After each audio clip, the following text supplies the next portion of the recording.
नमस्कार। आज के इस वीडियो में हम देखने वाले हैं सप्लायर क्या होते हैं। सप्लायर वो कंपनी या वो व्यक्ति होता है जो किसी बिजनेस को जरूरी सामान जैसे सेवाएं, कच्चा माल यानी कि रॉ मटेरियल है ना, प्रदान कराता है या देता है, उसे हम क्या कहते हैं, सप्लायर कहते हैं। जैसे मान के चलिए एक दुकानदार है या कोई एक बिजनेस है, तो एक व्यक्ति जब बिजनेस कर रहा है तो बिजनेस करने के लिए उसे जो भी कच्चा माल चाहिए या कोई शोरूम डाल रहा है तो उसे कपड़े चाहिए, इलेक्ट्रॉनिक चाहिए, जो भी उसे सामान चाहिए वो सब कौन प्रोवाइड कराता है, सप्लायर प्रोवाइड कराता है। क्लियर। इसके बाद आते हैं हमारे सप्लायर के प्रकार। तो इसमें मैन्युफैक्चरर्स आते हैं, डिस्ट्रीब्यूटर्स आते हैं, रिटेलर्स आते हैं, सर्विस प्रोवाइडर आते हैं, ड्रॉप शिपर्स आते हैं और इम्पोर्ट और एक्सपोर्ट भी आपका सप्लाई चेन के अंतर्गत आता है। अब इसके बाद हम देखते हैं, इन सबको एक एक करके हम समझेंगे। तो यहाँ पे सबसे पहले कौन है, मैन्युफैक्चरर्स। मैन्युफैक्चरर्स क्या होते हैं, ये वो होते हैं जो खुद सामान बनाते हैं। जैसे कार या मोबाइल बनाने वाली कंपनियां, कार होंगी तो कार बनाने वाली कंपनी अपना कार बनाती है, मोबाइल होगी तो मोबाइल सारी कंपनी ये करती हैं, खुद से ही मैन्युफैक्चरर्स करती हैं, उसे हम क्या कहते हैं, मैन्युफैक्चरर्स कहते हैं। इसके बाद आता है हमारा डिस्ट्रीब्यूटर्स। डिस्ट्रीब्यूटर्स क्या होते हैं, जो मैन्युफैक्चर होने के बाद जब कंपनी में सामान बन जाता है तो डिस्ट्रीब्यूटर क्या करते हैं, ये सामान को बड़े स्तर पर मैन्युफैक्चर से खरीदते हैं, मैन्युफैक्चर से खरीदते हैं। क्लियर। और फिर दुकानों तक पहुंचाते हैं। यानी कि ये क्या करते हैं, सबसे पहले कोई भी सामान जब बनता है, गुड्स जब बनता है तो कहाँ बनता है, मैन्युफैक्चरर्स में बनता है।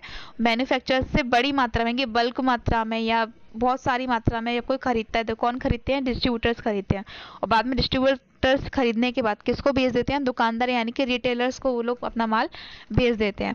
जैसे उन्होंने रिटेलर्स को अपना माल भेजा तो हम यहाँ देखेंगे खुददार विक्रेता यानी कि रिटेलर्स क्या होते हैं। तो रिटेलर्स ये सीधे ग्राहक को सामान बेचते हैं। रिटेलर्स कौन होते हैं, जो मैन्युफैक्चर से सामान आया है डिस्ट्रीब्यूटर्स के पास, डिस्ट्रीब्यूटर्स ने प्रोवाइड किया रिटेलर्स के पास, रिटेलर्स के क्या होती हैं, खुद की दुकानें होती हैं या फिर खुद के मॉल होते हैं, तो वहाँ पे ग्राहक आते हैं और ये दोनों क्या करते हैं, मतलब जो हमारे रिटेलर्स होते हैं वो क्या करते हैं, कस्टमर को डायरेक्टली सामान प्रोवाइड करा देते हैं, तो इसे हम क्या कहते हैं, रिटेलर कहते हैं। क्लियर। इसके बाद आता है हमारा सर्विस प्रोवाइडर। सर्विस प्रोवाइडर कौन होते हैं, जो रिटेलर और इसी भी तरह के जितने भी हम बोल सकते हैं मैन्युफैक्चरर्स हो गए, है ना, इसके अलावा रिटेलर्स हो गए, तो इनमें क्या है, कुछ सर्विस प्रोवाइड की जाती हैं। तो सेवा प्रदाता यानी कि सर्विस प्रोवाइडर कौन होते हैं, ये अलग तरह की सेवाएं देते हैं, जैसे इंटरनेट, ट्रांसपोर्ट या लॉजिस्टिक सपोर्ट, है ना। कोई भी प्रोडक्ट दिक्कत आती है, ऑर्डर देना है, डिस्ट्रीब्यूटर करना है, कोई सामान भेजना है, तो जो भी आपका कम्युनिकेशन के लिए लोग इस्तेमाल करते हैं, सर्विस प्रोवाइड कराते हैं अलग तरह की हमें कम्युनिकेशन के लिए। इसके बाद आता है हमारा ड्रॉप शिपर। ड्रॉप शिपर ये सामान को सीधे ग्राहकों के पास भेजते हैं, खुद स्टॉक नहीं रखते हैं। ई कॉमर्स में इसका इस्तेमाल किया जाता है। जैसे आजकल क्या है, ऑनलाइन का ज़्यादा चल रहा है क्रेज़, है ना।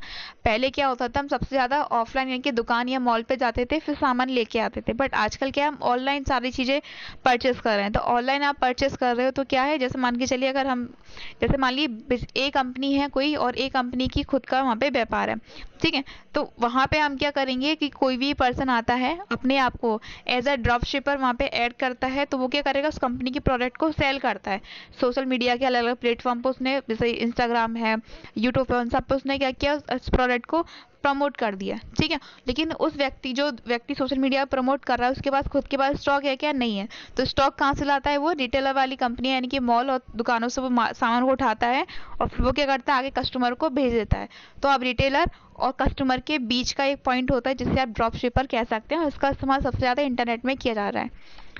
इसके बाद आता है हमारा यहाँ पे आयात और निर्यात यानी कि इम्पोर्ट और एक्सपोर्ट। जब भी अदर देश से सामान कोई हमें अपने देश में मंगवाना होता है, उसे हम क्या कहते हैं, इम्पोर्ट करना, और अगर हमें कोई सामान भेजना है तो उसे हम क्या कहते हैं, एक्सपोर्ट करना।